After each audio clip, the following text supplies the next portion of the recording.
네, 안녕하십니까 여러분, 알파제입니다. 좋은 하루 보내셨겠죠? 자, 오늘 오랜만에 정말 4월 들어서 제대로 오른 날이 오늘이 처음인 것 같아요. 상당히 코스피, 코스닥 모두 좋은 시세 보였는데 어떻게 이런 흐름이 나왔는지, 그리고 아침에 이미 제가 답지를 드렸거든요. 지금 시장 거의 오픈북이죠. 그래서 이런 부분까지 제가 설명해 볼 수 있도록 할게요. 그제는 이렇게 공포감 확대, 국내 주식 괜찮을까? 사실은 어제 반등이 나올 수 있는 그런 자리였거든요. 근데 어제 돈의 힘으로 시장을 한번 쭉 찍어 눌렀었다. 그러니까는 누르는 것도 한계가 있습니다, 여러분. 누르는데도 세력도 힘들어요. 라고 얘기를 드린 만큼 오늘 시장에서 반등이 나와주는 그런 모습이 나왔고요.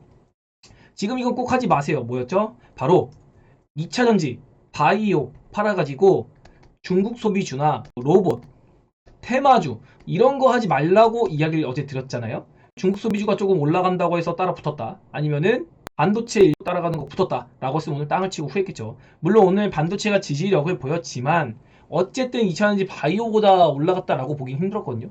결국에는 주도 업종 내에서 죽더라도 죽는 게 맞는 것이다 라는 걸 오늘 한번 보여줬고요. 지금 이때도 얘기했지만은 계속 기관의 현물 매도세를 외국인의 선물 매도로 이끌어내고 있다. 외국인이 선물 매도 치니까 기관은 현물을 팔아서 선물 방어를 해줘야 되는 거거든요. 그래서 기관이 현물 매도하는 거를 외국인이 받아먹는 형태인데 정말 오랜만에 기관이 현물 매수를 조금이나마 잡아줬습니다. 그러면서 어쨌든 하방을 지지하려는 모습을 보였으나 잠시 뒤에 수급 보면서 얘기하겠지만 아직은 조금 더 확인해 볼 포인트가 있다. 여기까지 이야기를 들어보겠고 업종별 흐름에서는 바이오의 대장주 셀트리온이 힘을 내줬습니다. 제가 이야기 드렸듯이 HLB 알테오제는 적절히 올라와주면 되는데 그 중에서는 셀트리온 올라오는 게 매우 중요하다고 했습니다. 그래서 셀트리온이 힘을 내버리니까 다른 바이오도 힘을 내는 환경이 조성이 되는 거죠. 이런 환경이 갖춰지니까 또 2차 전지에서는 바로 LG 엔솔, 포스코 그룹 다 뭐죠? 코스피의 전기차 섹터 이쪽이 힘을 내줄 것 같다. 그리고 코스닥은 바이오가 힘을 낼 것이다 라고 얘기 들었는데 그런 끼를 오늘 보이는 하루였거든요. 그래서 이런 것들 의미를 하고 있으니까 한번 분석을 보도록 하시죠. 자, 일단 오늘 전광판을 보면은 전반적으로 초강세를 보였어요. 일단 조선주가 나쁘지 않았거든요.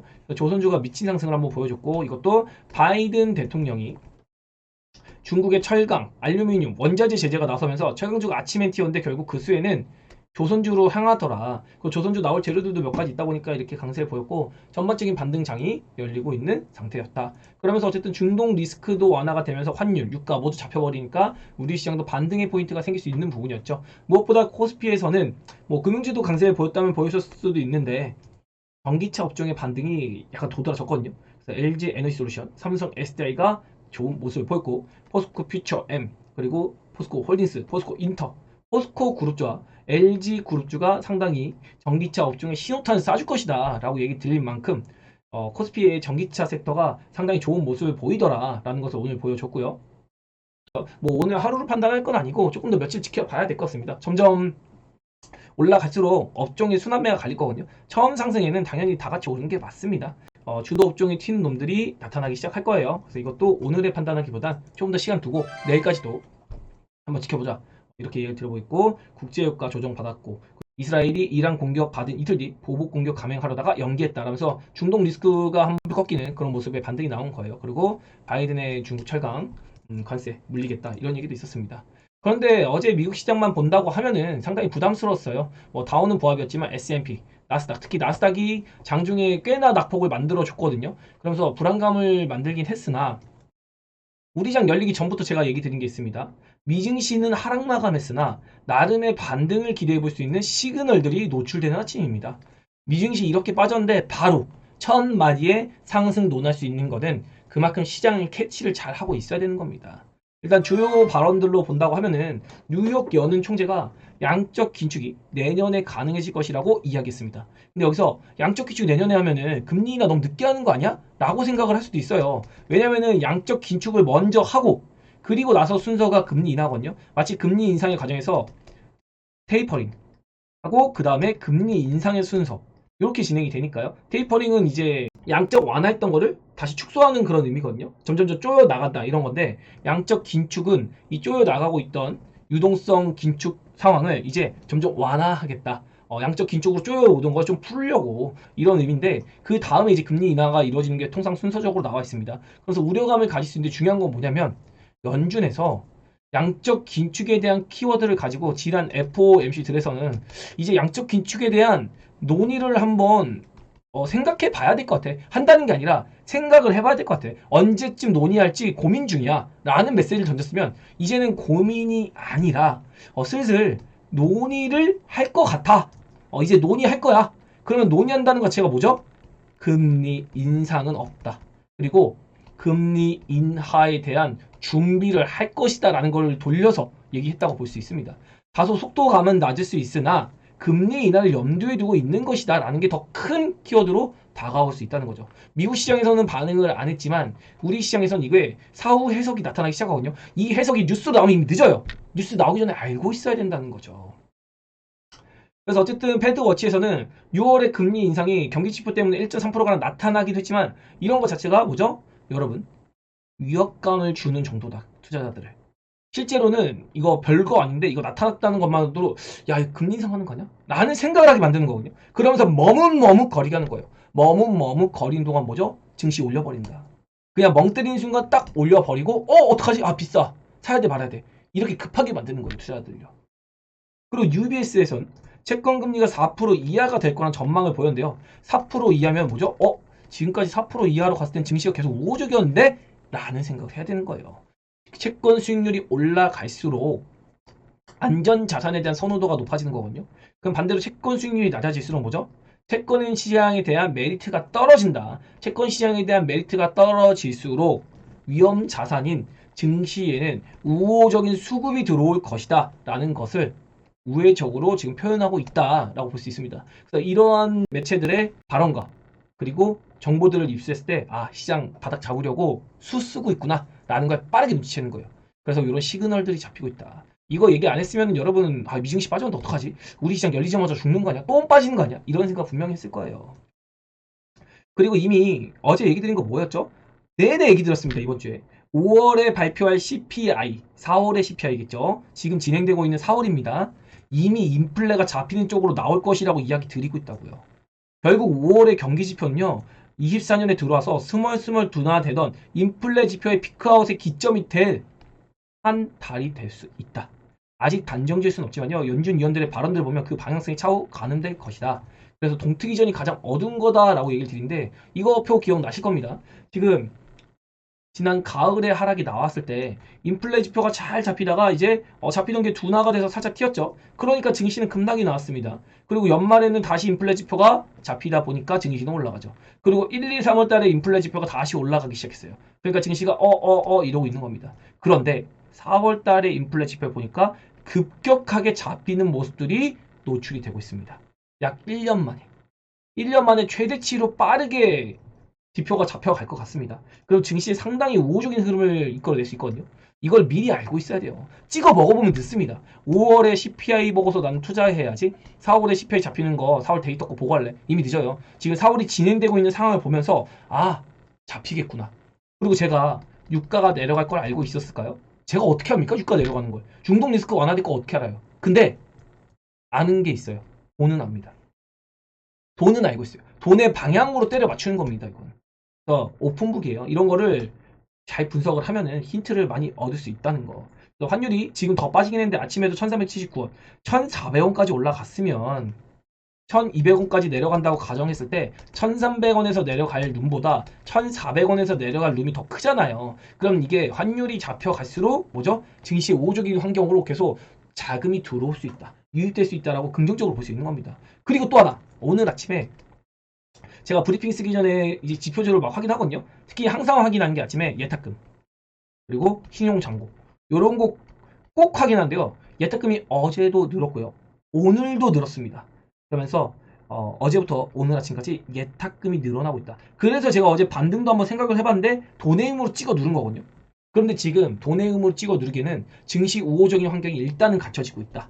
그러면서 3,300포인트를 찍었을 때 예탁금이 75조에서 80조까지 육박을 해 가던 시절이 있었고 22년 말에 시장이 위축됐을 때 금리 인상하고 또 양적 긴축이 본격적으로 강하게 쪼여질 때는 46조에서 49조까지 줄어들었습니다. 근데 지금 예탁금이 약 57조 정도 되거든요. 그러면은 적어도 22년에 만들었던 그런 하락폭보다는 증시 우호적으로 자금이 들어올 가능성이 많다는 겁니다. 이건 뭐냐면 저가 메리트에 대한 매력을 느낀다는 거예요. 예탁금은 늘어나고 있고 또 예탁금 규모 자체가 커졌고 그러면은 우리가 너무 하방을 깨고 넘어가겠다라는 것은 아직은 아니다. 무언가 돌발 악재, 시장을 무너뜨릴 수 있는 정말 공포감을 줄 수 있는 돌발 악재가 새로이 나오지 않는다면 기존에 알고 있던 금리 기조 정도로는 엄청난 폭락 안 나올 것 같다는 거. 그 정도로 여러분 알고 계시면 될 것 같고요. 미국에서는 기술주들이 나름의 조정을 받았어요. 근데 뭐 이게 무너진다 뭐 한다기보다는 그냥 급등으로 가는 업종이 아니기 때문에 실적 따라서 N파동 그냥 다른 뭐 바이오들은 이렇게 그렇다 이렇게 가잖아요. 그 짧은 구간에 시세를 내고 끝나는 경우가 많은데 박박 기다가 반도체 같은 경우는 올라갔다가 N 쉬고 올라갔다가 쉬고 올라갔다가 쉬고 이런 식으로 가는 게 통상적이거든요. 뭐 너무 많이 올랐을 때는 뭐 많이 빠졌다가 또 이렇게 다시 또 랠리 만들어 가고요. 그래서 반도체 랠리가 뭐 끝났다기보다는 지금 숨고르기에 나올 수 있는 그런 구간 정도로 보는 게 적당할 것 같다라고 이야기를 드려보고 싶고요. 결론은 시간이 지난 뒤에서 위에서 내려올 때 지금의 지루한 구간은 이미 여러분의 기억 속에 없다는 거예요. 항상 기억하시길 바랍니다. 그리고 어제 콘텐츠에서도 오늘 하루 올라가는 섹터 쫓다가 윗꼬리에 당하고 어느 순간 시장이 얼굴색을 바뀌면서 죽을 듯이 땅굴 파던 바이오, 죽을 듯이 땅굴 파던 2차전지가 급반색을 해버릴 수가 있다. 종목들이 급반색을 하면 다시 종목별 이슈 주목하는 구간이 도래할 수 있다. 오늘 뭐 종목별 이슈까지는 아니더라도 죽을 것 같이 찍어 누르더니 갑자기 급반색을 하면서 돌려 세우죠. 이미 주가가 5% 6%씩 올라가면 여러분 따라붙기 애매할 겁니다. 특히나 내가 2차 전지를 가지고 있다가 갈아태웠다. 뭘로? 로봇주, AI, 어떠한 뭐 정치 테마 이런 걸로 어설프게 갈아태웠으면은 지금 야 이거 다시 돌아오지도 못해요. 내가 판가격보다 올라 있으면 이런 경우보다는 지금은 관찰을 잘 하는 시간을 보내야 됩니다. 자꾸 사고팔고 해가지고 뜯어 고치려고 하면 안 돼요. 지금은 조금 기다려보고 최소한 기본적인 반등은 나온 다음에 제철을 준비하는 게 맞을 것이다. 결국엔 죽어도 주도 업종에서 죽어야 된다. 잡주 들고 있으면 반등 나와도 힘들어집니다, 여러분. 그리고 뭐 이런 얘기를 다 드렸는데 주도 업종에 이외에 놓을 거면 지수가 만약에 횡보한다 그러면 미용 의료기기 포터스필러 그리고 다음에 뭐였죠? 조선 오늘 딱 찍었죠? 조선주 그리고 방산도 이제 비싸요. 방산 좀 비싼 것 같고 어쨌든 중동 리스크도 어느 정도 사고로 들었기 때문에 방산도 지금은 엄청 매력있다 애매하거든요. 신재생 아무리 밀어봤자 돈이 크게 안 들어갑니다. 중국 소비주, 로봇, AI 다 보죠. 시장이 안 좋을 때 힘을 쓰던 녀석들이었어요. 그럼 시장이 좋아질 때는 어떻게 될까요? 진짜로 주도 업종으로 돈이 들어가게 됩니다. 이 친구들 가기 힘들어요, 여러분. 이미 올라올 만큼 열심히 올라왔습니다. 그리고 중요한 건 TV에서 열심히도 밀고 있더라고요. 열심히도 미는데 과연 다수가 얘기하는 이런 섹터가 주도 업종으로 올라갈 수 있을지 그건 아니겠다. 그래서 개인들의 꼬시기 정도로만 그냥 재미로 보셨으면 좋겠다. 이 정도 의견을 남겨봤습니다. 이미 이거 장 전에 다 남겨드린 거라 가지고 오늘 시장 맞이하는데 크게 부담 없었겠죠.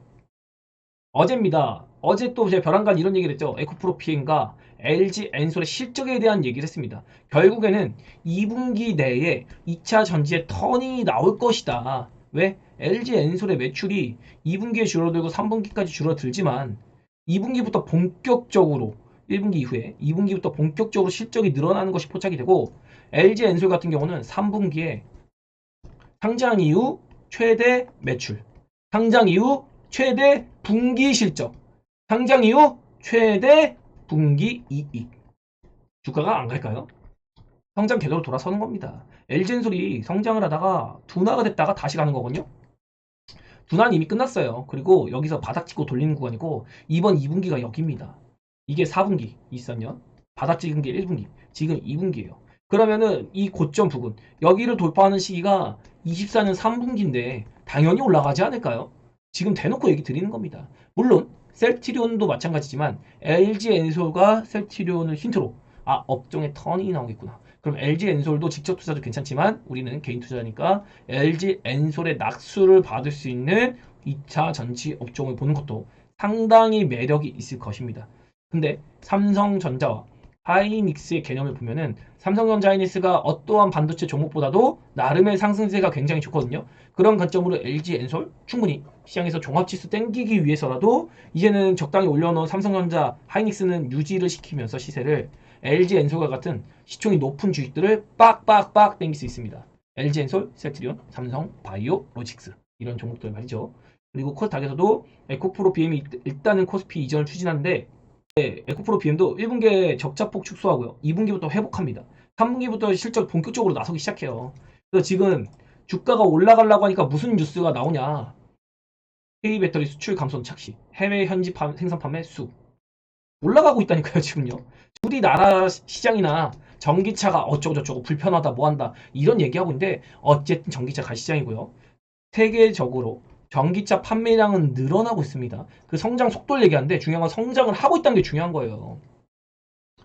그런 것들 여러분이 꼭 주목하셔서 이 기회를 놓치면 안 된다. 2차전지 분명히 메리트 있다.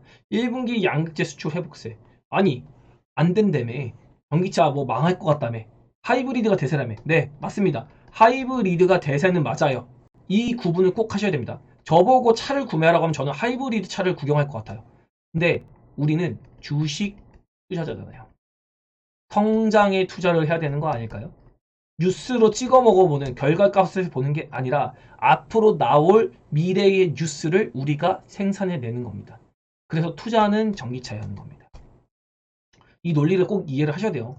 미래에 야 이제 전기차 보급률이 80%가 나온다. 이런 뉴스가 앞으로 나올 거를 보고서 이 뉴스를 보기 위해서 지금 투자를 하고 있는 겁니다. 이때 남들은 매수를 할 때 우리는 매도를 쳐야 되는 거예요. 항상 소수의 의견을 따라가는 겁니다. 지금 전기차 시대야 라고 할 때 투자하면 바본 거예요. 전기차 시대가 오기 전에 투자하는 게 주식 투자라는 거. 이것도 한번 설명을 드려봤고요. 시장의 수급을 보면은 상승 종목이 2070개, 하락 종목이 400개밖에 안 됩니다. 그러니까 2070개가 상승하고 400개가 하락했으니까 웬만한 종목들은 다 올랐다라고 보는 게 맞겠죠. 그리고 현물 시장에서 오랜만에 기관이 매도세를 참아주면서 어쨌든 보합권으로 있고요. 외국인이 미친 듯이 또 매수에 나섭니다. 환율이 높든 말든 외국인은 주가 올릴 때 신나게 사줘요. 그걸 개인이 털어줍니다. 오늘은 개인이 완벽하게 외국인한테 물량을 뺏기는 날이에요. 코스닥도 마찬가지죠. 코스닥에서도 외국인이 순매수. 즉 외국인이 우리 시장을 엄청나게 땡길 마음이 있다. 그러나 종합지수가 뭐 일시적으로 눌린다고 해도 외국인은 지속 매집하는 과정이거든요. 어쨌든 싸게 많이 매집을 해야 돼요. 결국에는 우리가 보기에는 지금 시장이 막 이렇게 보이잖아요. 근데 외국인 눈에는 뭐가 있냐면 이게 이렇게 있는 거예요. 왜? 왜 그럴까요? 외국인 눈에는. 나중에 이 뒤에의 시나리오를 외국인은 알고 있기 때문에 그런 겁니다. 우리는 뒤에 보는 시나리오가 이렇게 되지 않을까라고 생각하지만 외국인은요. 야 이거 내가 보내야지. 외국인 눈에는 이게 있는 거예요. 이 파란색. 근데 우리 눈에는 지금 이렇게밖에 안 보이는 겁니다. 그러니까 지금 매수를 못하고 멈멈거린 거고 외국인은 결과적으로 어쨌든 지금 요 구간에서 야 매집해야지. 시장 눌러도 돼. 나 싸게 매집해야 돼. 높아도 돼. 매집해야지. 우리가 보기에는 이렇게 큰데 외국인 눈에 그저 바닥인 거예요. 왜? 나중에 이렇게 보낼 거니까. 이 한 해 끝까지. 그래서 이거를 기다리고 있는 겁니다. 외국인은. 열심히 매집하면서. 이러면서 나중에 개인이든 기관이든 야 지금 이제 주식할 만해. 이러면서 꼭대기에서 물량을 또 받아주는 그런 결과가 1, 2년 뒤에 나올 거예요. 이번에 낼리 깁니다. 1, 2년은 될 겁니다. 여러분. 그래서 그것까지 설명을 해봐 드렸고요. 그리고 하생시장 수급 보면은 뭐 마지막 부분에서는 외국인의 차익 흐름이 나왔어요. 원래 제가 베타지 분들에게 오늘 이런 얘기 했습니다. 그래도 선물 시장에서 1조 정도는 잡아줘야 될 것 같아요 라고 했는데 오늘 한 9천억 잡아주다가 마지막에 또 이렇게 차익을 해버렸거든요.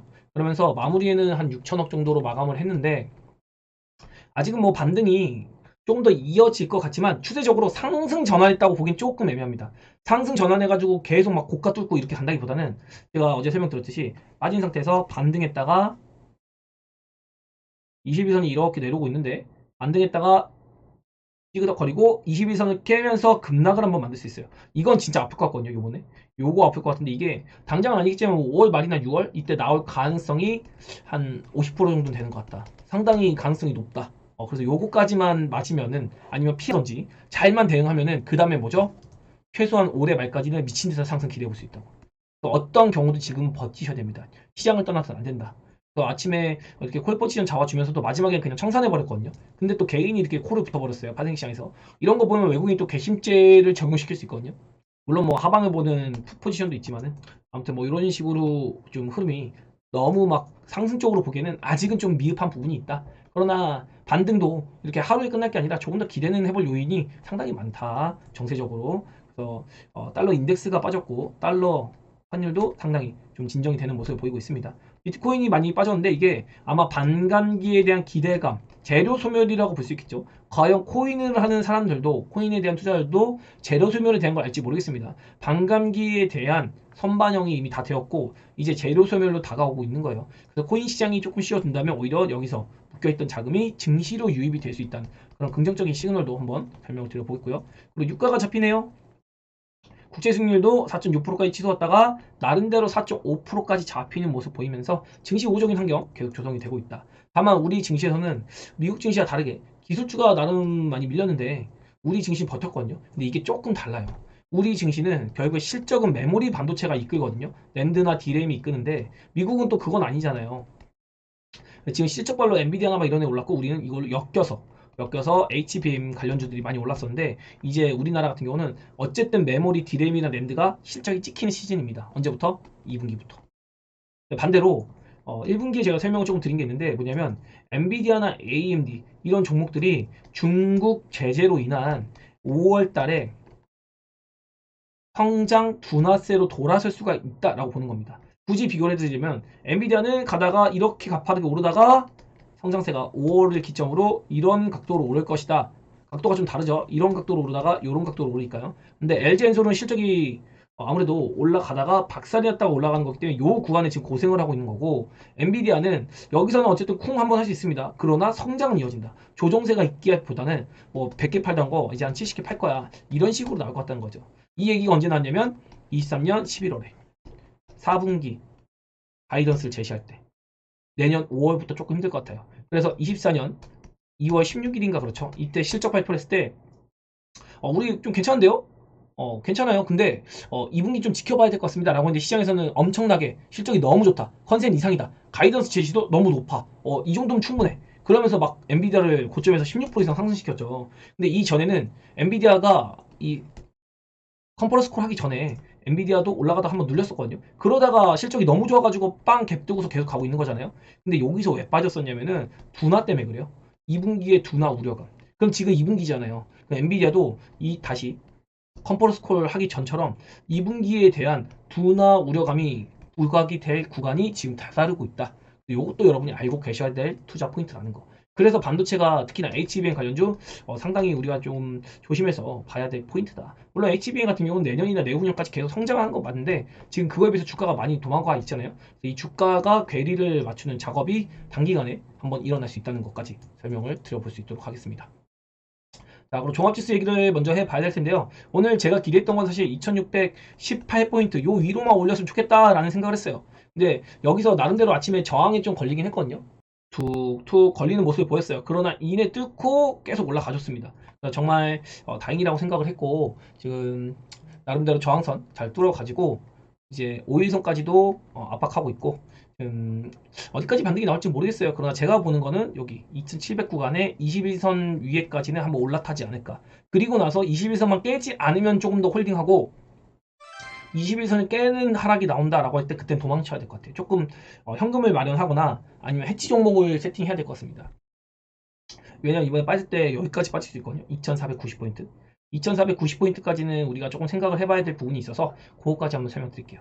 뭐 굳이 나온다고 하면 여기서 이렇게 해서 올라온 다음에 2750까지 아마 2700에서 2750 요 사이 같은데 여기 어딘가에서 빠지기 시작했다? 그러면은 2490까지는 우리가 생각을 하고 있어야 됩니다. 그래서 여기까지 설명을 드렸고 코스닥 같은 경우는 오늘 정말 세게 올라와줘서 200이선 언저리까지 왔거든요. 근데 여기서 추가 상승이 강하게 나오려면 뭐가 있어야 되냐? 내일 갭 상승이 나와야 돼요. 갭으로 61선 딱 올라탄 다음에 이렇게 시세를 만들어주면은 코스닥도 어쨌든 랠리를 만들어 갈 것 같거든요. 그래서 코스피와 마찬가지로 21선을 깨지 않는 흐름만 지속해준다면 추가 상승을 기대하되 만약에 21선 깨는 흐름 나온다? 그때는 무서울 겁니다. 복합으로 780포인트 정도까지는 우리가 생각을 하고 있어야 돼요. 이거 나오면 끝입니다. 이거 나오면 그때부터 보다 미친 듯한 상승이 쭉쭉쭉쭉 나올 거예요, 여러분. 그래서 요거만 여러분이 잘 넘기시면 될 것 같다. 라고 얘기 들고 있고 바이오 같은 경우는 계속 박스권 만들다가 오늘 이제 걸리는 자리까지는 왔죠. 일단 1차적으로 여기 계속 상당히 부딪히는 자리까지 와서 내일 만약에 미국 시장 좋아서 반등 탁 해주면 내일 또 이렇게 추세를 돌리는 이런 모습까지도 기대해 볼 수 있다는 거. 반도체가 오늘은 많이 올라줬어요. 근데 과연 미국에서 기술주가 쉬는데 반도체가 계속 온다? 오히려 오늘 오른 게 미국 시장이 밤에 열리잖아요. 그때 엔비디아가 올라, AMD가 올라도 이게 우리 시장에서 먼저 선반영한 게 될 수 있습니다. 그래서 내일 우리 시장이 열렸을 때 미국 시장에서 엔비디아, AMD 많이 올랐는데 인텔 많이 올랐는데 하면서 반도체 샀다. 근데 이거 이미 선반영해버려 오늘. 그럼 내일은 빠질 수 있는 거예요 또. 그래서 이거를 단순하게 미국 시장이 올랐다고 해서 오늘 우리 시장이 오르고 미국 시장이 빠졌다고 우리 시장이 빠지고 이렇게 해석하면 안 됩니다. 우리가 후행성이 될 수도 있고 선행성이 될 수도 있는 거예요. 그런 요인들까지 한번 이야기를 짚어봐 드리겠습니다. 오늘 아침 수급을 딱 보면은 티가 나는데 아침에 바이오가 미친 듯이 머리끄댕이 잡고 올리죠. 그리고 반도체도 나름대로 반등을 열심히 합니다. 근데 바이오는 강세 시작, 반도체는 하락 시작. 그리고 반도체는 또 저항을 받았다가 올린 상태고 바이오는 그래도 열심히 땡기다가 바이오가 조금 가격이 많이 뛰다 보니까 수급이 반도체로 쏠렸거든요. 그리고 반도체에서도 야 이거 나름 많이 올렸는데 차익 실현 나오니까 그 다음에 다시 바이오로 갑니다. 그래서 반도체와 바이오 간에 수급 교환이 명확하게 일어났다. 마지막까지 쭉 2차전지는 시장을 땡기는 모습을 보였죠. 그래서 2차전지는 거의 기회를 안 주고 땡겼다라고 볼 수 있겠습니다. 미증시 보면은 지금 추세적으로 살짝 눌리는 모습 나오는데 눌리더라도 반등은 나왔다가 또 눌릴 거예요. 제가 보기엔 반등 나왔다 미국 시장도 눌릴 가능성이 있거든요. 그래서 17,000포인트 정도 요 정도까지는 미국 시장도 눌릴 포인트가 있어서 미국 눌릴 때 우리 시장도 눌릴 수 있거든요. 근데 요거 나오면은 미국 증시는 박스권에 갇힐 가능성이 있지만 우리 증시는 실적이 우호적으로 나오면서 상당히 아시아권에서 매력 있는 증시로 발돋움할 수가 있다. 그리고 업종별로 흐름을 본다고 하면은 오늘 셀트리온이 일단 좋은 모습을 보였거든요. 셀트리온이 나름대로 3%대 반등 나왔는데 제가 우리 베타제들에게 야 더도 말고 3%만 올라줘라. 그러면 모든 바이오가 힘을 한번 내볼 수 있다. 라고 하면서 셀트리온이 일단 어제 또 자사주 취득했거든요. 750억. 그리고 자사주 소각됐습니다. 한 2천억 되는 것 같죠? 그럼 이게 굉장한 호재였는데 어제는 힘을 못 썼어요. 근데 그 힘을 오늘 썼습니다. 어제 설명하면서도 셀트리온이 못 올라가는 게 이상하다. 라고 얘기를 드렸고 제가 보는 건 셀트리온이 19만원 탁 뚫어주는 순간 바이오들은 이미 날아가고 있을 것 같다. 이거 날아가고 사면 이보다 늦는다. 손이 안 나가요. 왜냐면 셀트리온이 19만원 넘어가면은 웬만한 바이오는 제가 보기에 지금 구간에서부터 20%에서 30% 이상 올라 있습니다. 20에서 30% 이상 올라 있으면 오늘까지 포함해가지고 여러분이 야 이거 너무 떠 있는 것 같은데 손이 잘 안 나가요. 그래서 이거는 그냥 업사이드 위아래로 열고서 미리 매수해서 기다리는 게 가장 적합한 대응이 될 수 있다. 물론 셀트리온 19만원 가가지고 멈춘 것도 아니고 더 갈 거거든요. 셀트리온이 더 갈 때 다른 바이오들 더 갈 겁니다, 여러분. 여기서 끝나는 게 아니라 바이오는 더 힘을 받을 수 있고 무엇보다 금리 인하가 시행되는 게 중요한 게 아니라 계속 시장에서 금리 인하 가능성에 대한 얘기 요런 거만 계속 해주면 돼요. 그러면 결국에 먼저 선행해서 주가는 움직인다는 거. 오히려 금리 인하하면 조심해야 됩니다, 여러분. 금리 인하를 실제로 하는 거가 가까워질수록 조심해야 되는 거예요. 알테오젠 무슨 얘기 들었죠? 여기서 올랐다가 눌렸으면 그냥 여기서 이렇게 움직였으면 좋겠다. 많이 올라도 그냥 여기서 이렇게 한 20만원 전후 9만원 여기서 박스권 만들어주면 이걸로도 충분히 알테오젠 자기 역할 하는 거고 HLB도 마찬가지입니다. 제가 원하는 건 여기서 요거라 그랬잖아요. 딱 그 범주로 움직여주고 있습니다. 다음 달에 뭐 FDA 승인 얘기도 나오는데 그게 나오면 어떻게 시장에서 반응할지 저 참 궁금하긴 합니다. 그리고 뭐 오늘 낙폭화돼 있던 퓨처캠, 삼천당 제약 이런 종목들도 오늘 강세를 많이 보인 모습이고 그리고 AI 진단도 많이 빠졌다가 오늘 고개는 드는 정도. 전반적으로 바이오가 초강세를 보인 날이었습니다. 셀트리온이 안 무너지고 버텨준 게 지금은 가장 중요한 투자 포인트가 될 수 있다. 업종 내에. 그리고 LG 엔솔을 비롯해서 포스코 퓨처엠, 포스코 홀딩스 이런 종목들. 제가 포스코 루트가 정말 너무 많이 빠졌다고 했잖아요. 노랑 시그널 나오고 노랑 시그널 나오고 기어이 반대에 따면 또 찍어 눌렀는데 노랑 시그널 또 떴어요. 여기서 더 빠지는 거는 이제 과매도권에 들어가는 겁니다. 그렇다고 이 친구들이 미쳐가지고 막 올라간다? 이런 건 아닌 것 같고요. 올해 2분기, 3분기까지는 그래도 적당한 반등 뒤에 이렇게 박스 만들고 그 다음에 올해 말부터나 이제 미친 상승 한번 다시 보이지 않을까. 23년도 같이. LG 엔솔도 마찬가지고요. LG 엔솔도 이 정도면 진짜 너무 많이 찍어 눌렀습니다. 지금 어쨌든 얘가 성장하는 산업 속에 있는 중심 종목이거든요. 포스코 퓨처엠도 마찬가지죠. 이런 2차전지 전기차 종목들이 상당히 많이 눌렸고 삼성 SDI 같은 거 보면은 세력이 의도적으로 이 보라색 시그널이 세력의 의도라고 보시면 됩니다. 세력이 의도적으로 막 머리 잡고서 끌어당기는 그런 모습이 있거든요. 그러니까 이거 끝나자마자 급반등 팍 때려버리잖아요. 여기서도 마찬가지입니다. 그래서 삼성 SDI는 메이저 세력이 상당히 가지고 노는 모습이 확실히 포착이 되는 것 같다. 그러면서 2차 전지 쪽에서는 소재 장비주 다 좋은데 소재 장비주 매력만큼 2차 전지 셀 제가 셀 기업 상당히 많이 강조하고 있습니다. 그리고 광물 관련주 이렇게 코스피와 관련해서 이 종목들이 상당히 두각을 드러낼 가능성이 높으니까 우량주 전기차 섹터를 쳐다봐야 될 것이다. 우리가 23년도에는 에코프로나 뭐 이런 종목들이 중심을 가졌는데 사실 그 전에는 셀 기업들이 먼저 랠리를 만들었었습니다. 큰 틀에서 2000년도 한 바퀴 사이클을 돌고 다시 사이클이 돌아야 되는 거예요. 그 중심에는 셀 그리고 광물주 이런 거 힘을 쓸 가능성 매우 높다. 또 에코프로 BM도 오랜만에 힘을 썼는데 아직도 최바닥권이고 노랑 시그널까지 포착이 되어 있다고 어제 딱 짚어드렸죠. 이러면은 노랑 시그널 나오면 결국에 어떻죠? 반등이라도 나온다. 이렇게 눌리더라도 반등이라도 나오고 눌린다고요. 그러니까 에코프로 BM 같은 종목에서 노랑 시그널 나오면은 우리가 공격적인 스탠스로 한번 생각을 해봐야 된다는 거죠. 그리고 24년도에는 뭐라 그랬죠? 장비주가 좋을 거다. 장비주가 원래는 소재주보다 상승폭이 항상 낮은데 지금은 장비주가 한번 활기를 치려고 하는 거예요. 지금요. 왜냐하면 24년도에는 25년 초까지 장비주의 발주가 계속 늘어날 겁니다. 지금 전기차 업종이 고성장하고 또 공장을 많이 짓는 그런 시기거든요. 특히나 북미에서 중국산이 밀려나면서 북미의 공장이 본격 가동화하는 시기가 24년부터 25년이에요. 여기서부터 미친 듯이 늘어나기 때문에 장비주들의 수주가 이제 줄이어질 겁니다, 여러분. 장비주 여러분이 꼭 주목해야 되는 섹터라는 거.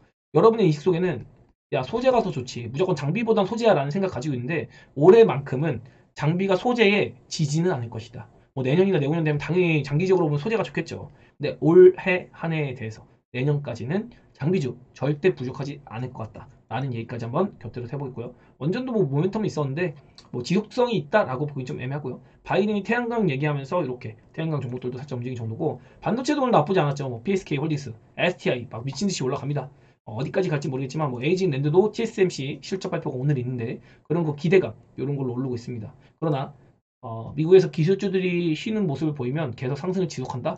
그건 쉽지 않을 수 있어요. 무엇보다 D램 관련주는 오늘 조금 쉬어가는 모습을 보였습니다. 그래서 반도체도 어쨌든 상승은 할 거지만 이렇게 무난한 상승세 보일 거라 지금은 그동안 낙폭과대 만들었던 2차 전지에 대한 상승 그리고 낙폭과대 만들었던 바이오의 상승폭에 대한 기대감을 유효하게 봐야 될 그럴 구간이다 라고 의견을 남겨드리겠습니다. 그래서 뭐 별다른 거 아직 너무 위협감 느끼지 마시고요. 중요한 거는 최소한 그래도 21선 위에까지는 한번 돌파하는 것 좀 지켜보고 싶다. 코스닥이 원래 제가 어제 얘기 드렸던 거는 올라온 중에 200에서 맞고 올라가든지 200에서 뚫고 눌렸다가 올라가든지 라고 얘기 드렸는데 이렇게 올라오긴 올라올 거거든요. 그 다음에 21선을 어떻게 눌러앉고 움직일지 그것만 집중해서 보자. 그리고 나서 이거 이탈하면 조금 경계감 가지고 야 무너지는 거 아니야? 라는 의심을 확고하게 해봅시다. 이 정도로 오늘 정리를 해보면은 적당할 것 같습니다. 그래서 제가 지금 어떠한 개별 종목들을 언급드리기에는 제가 들고 있는 거를 또 노출시키면은 그거는 선동이 될 수 있거든요. 그래서 그런 선동하지 않는 선에서 지금 셀트리온이나 LG 엔솔 추이를 보고서 이런 업종 안에서 놀면 될 것 같아요 라는 이야기 정도 드리는 거예요. 원래 서 알테오젠이 힘을 쓰니까 뭐 ABL 바이오 이런 거 힘 잘 쓰고 있잖아요. 저는 레오캠은 그다지 매력 없다고 생각합니다. 레오캠은 뭐 매력 엄청 있다고 생각 안 하고 ABL 바이오 정도 같은 경우가 지금 제가 지속적으로 대놓고 얘기 드리잖아요. 이거 지금 낙폭을 상당히 만들었는데 상당히 매력 있는 구간이 아닌가. ABL 바이오 이런 거 뭐 대놓고 한번 얘기 들어볼 수 있을 것 같아요. 다른 종목들은 그래도 리스크가 있고 이러니까 뭐 과감하게 얘기를 못 드리긴 하겠습니다만 네, 그래서 이렇게 여러분 좀 잘 대응하셨으면 좋겠고 2차 전지는 뭐죠? 결국에는 24년에는 충전 요거와 엮여 있는 섹터를 꼭 주목하시라. 그리고 요거까지 설명드릴게요. 중국에서요 지금 전기차 침투율이 미쳤다고 합니다. 중국 하면 뭐죠? 저가 전기차. 과연 이 저가 전기차에 대한 키워드 저희는 투자하고 있거든요. 저가 전기차에 대한 키워드를 여러분이 꼭 체크해서 이것도 여러분이 하나의 2차 전지 투자 포인트가 될 수 있다는 것까지 힌트 드리고 나중에 라이브 통해서는 직설적으로 한번 설명을 드릴 수 있는 시간 제가 분명히 마련해 볼 수 있도록 하겠습니다. 네. 그리고 시장이 아직 눌릴 요인이 있기 때문에 제가 대놓고 종목을 뭐 이거 하세요 저거 하세요 얘기 못해요. 시장이 진짜 터닝이 나와서 좋은 시기 그때 제가 편하게 여러분이 제가 없어도 잘 될 정도 얘기를 편하게 할 수 있을 구간에서 얘기를 들어볼 수 있도록 하겠습니다. 네, 오늘은 여기까지 할게요. 좋은 오후 되시고요. 시장 괜찮습니다. 결국에는 이기는 게임을 할 수 있는 환경입니다. 여러분. 너무 겁먹지 마시고 일단은 이번 주 내는 긍정적으로 남은 시간 보낼 수 있도록 하자. 이렇게 하면서 마무리 짓습니다. 네, 좋은 하루 되세요. 안녕.